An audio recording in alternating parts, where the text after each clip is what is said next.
Hi guys, for today's episode, tayo po ay magmukbang ng pritong talong at saka isda na prito.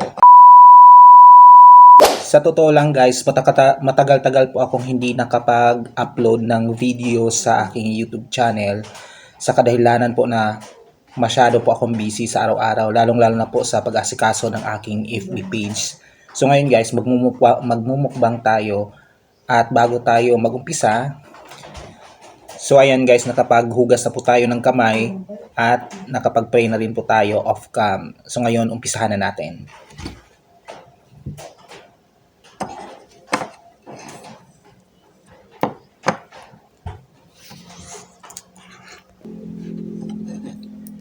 Meron tayong sausawan guys na may sili. Yan.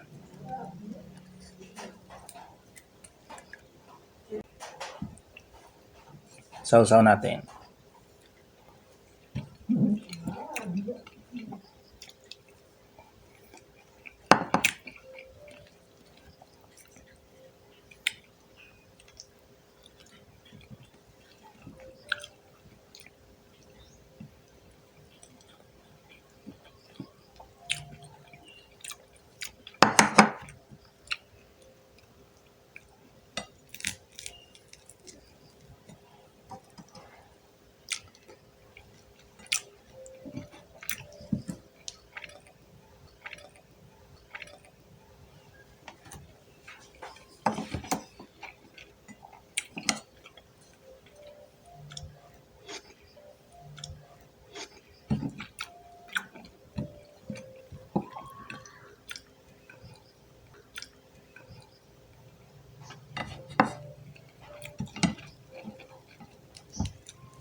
Sili.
So ayan guys, natapos na natin kainin ang ating agahan, ang ating minukbang na isda at talong at saka kanin. So ay magtatapos. Don't forget to subscribe my YouTube channel, Jerby Ampong TV. At i-follow nyo rin po ako sa aking FB page at saka sa aking TikTok account, Jerby Ampong. Sana ay nabusog ko kayo sa episode na to. At see you next episode. Bye-bye!